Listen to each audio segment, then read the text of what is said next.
Welcome back. Energy security and energy transition are two topics which are taking center stage at global conferences. Manisha Gupta caught up with Joseph McMonigle, Secretary General of International Energy Forum, at the India Energy Week. He spoke about energy security in 2023, the potential of India as an investment destination, the changing map of energy supply, and more. When you look at energy security as a theme, how does 2023 look to you? Well, I still think there's a lot of uncertainty, unfortunately. We have uncertainty on the demand side. We have all this narrative about the recession and what might happen to the global economy. Although now we're starting to see GDP numbers being adjusted now because it looks like it may not be as bad, but we don't know. There's the whole question of China reopening. Is it real? Is it not real? We think it is real. We saw the data back in November already exceeding pre-pandemic levels. That was even before the zero COVID policy was revised. So we think there probably will be extra demand because of China reopening, and we'll just have to wait and see on the recession side. But if China does reopen and India's economy still continues to thrive the way it is, I think we could be in a situation where we're in a supply crisis in 2023. We have to make sure we learn the right lessons from the energy crisis. And I'm afraid some people want to just pin the blame on Russia as the reason for the energy crisis. But I like to remind people that we were in an energy crisis even before the invasion of Ukraine. Now, certainly the Russian invasion of Ukraine has added a premium to prices. But I think if we don't learn the lesson about a lack of investment in hydrocarbons while we pursue the energy transition, I think we're going to see high prices and volatility as the new normal. And this is something that really concerns me. This whole conversation, especially with India Energy Week, there is this talk about ensuring that there is a balance on fossil fuels and renewables as well. And none of this is underinvested as we move towards the energy future from here on. What's your sense on where we are onto that? Well, I think Prime Minister Modi and the government are actually doing a very good job here, actually showing others around the world that it can be done, providing modern energy services to its citizens while at the same time focusing on affordability and sustainability. So I think it's really important. I think we're talking about learning lessons from the energy crisis. I think the rest of the world can learn lessons from India on how to approach this. And definitely, our organization is worried about energy security, stable markets, data transparency. So, we've always been focused on it, but really energy security is now a term that's back in vogue, if you will, and everyone's talking about it. And, you see some countries around the world completely flipping their energy policy to try to deal with it. But the repercussions are real and very consequential because, number one, you have all the affordability and price volatility types of issues that we talked about that aren't good for the global economy either. But it's not also good if you're concerned about the energy transition and climate.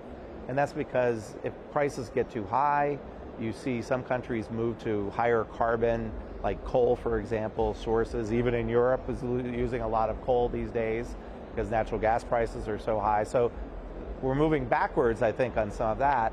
But the other area I'm concerned about is if you care about the energy transition, you have to be concerned about high prices and underinvestment in hydrocarbons. Because if the public starts to connect high prices and volatility with the energy transition or climate policies, we're in real trouble. I know in my country, in the United States, on an issue like this, once you lose the public, you never get them back. You don't get another chance at it. So we have to be very careful. We can't, we're not going to go off a cliff here if we don't, manage and transition the transition, I think, is really important. Surely. Would you also say that there's this whole oil map, energy map, so as to say, seems to be changing now? With Asia, Russia, India and China buying more from Russia now, those numbers clearly have changed so much in the last couple of years. And even as we talk about renewable energy, that really is concentrated in very few geographies right now. So whether it's about China, Australia, Africa in some sense, that is where you have the most metals and minerals which are required for green transition. how do you see this changing map, and would you say that we shouldn't get comfortable where we are and this perhaps would continue to change?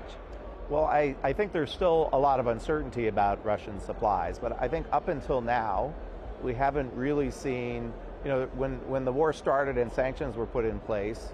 I mean, first we should note that when the war started and there was discussions of sanctions, the global community said, let's leave energy off the table, right? So because they were worried about it's a global energy market and it's going to impact other parts of the world. We moved past that now, and then energy became one of the sanctioned areas. So when that happened, there was a lot of speculation that prices would spike, a lot of Russian supplies would come off the market, but really that didn't happen. Maybe about 500,000 barrels came off the market. So really what ended up happening was trade routes were revised. Instead of Russian crude going to Europe and the US, it was coming to Asia. So I think we're still watching this and seeing it very closely. I think most analysts that we talk to are concerned about, in December you had the EU ban on oil, but now you have this ban on crude, on products. And I think a lot of analysts are worried that the Russian crude and products, especially in the diesel area, are really important to global product consumption. And so what we could end up seeing is that having a bigger impact than the sanctions on crude, and particularly this summer, when of course that's the high season for driving in the US and Europe and other parts of the world. So it's the wrong time for something like that to happen. So we have to watch it very closely. I would say I think the jury is still out on the repercussions of that. Sure.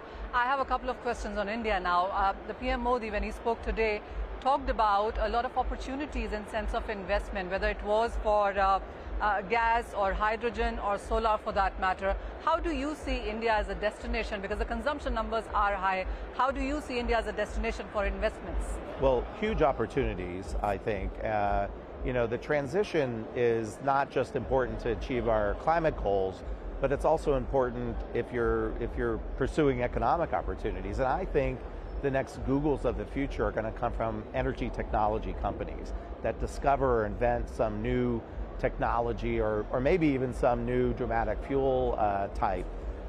So we're here in Bangalore, right? It's the Silicon Valley of India, and I think the innovation and the money being invested in a place like this, that's human talent that's here, India can play a real pivotal role in helping us, see these technologies be matured and actually help, kind of the global, cause on climate change and the energy transition. So for me, it's very exciting to be in Bangalore and at India Energy Week. I think there's a lot of, as I've been walking around looking at the different exhibitions, there's so much going on here, and it's exciting to see as someone who follows the energy transition quite closely. So I'm going to squeeze one last question. So when you look at 2023, and this perhaps is a bit of a crystal ball gazing, what do you think could be an opportunity or a challenge going forward in this calendar year? Well, I think we have opportunities on the energy transition and climate front. Last year, Egypt hosted the COP meeting. It was the first time in Africa. This year it will be held in Dubai in the United Arab Emirates. And so I think 2 years in a row of the COP meeting be taken out of Western countries or Europe, I think it's healthy because it forces us to listen to other voices. There's more inclusive dialogue. There's important voices to be heard in places like India, like Asia, like the global South. And in Sharm el-Sheikh, they started to make sure their voices were heard, and I think that will happen again at COP. And I think, so this is... Okay, on that note, it's a wrap on this edition of Commodity Champion. News continues on CNBC-TV18 after this short break. Stay tuned.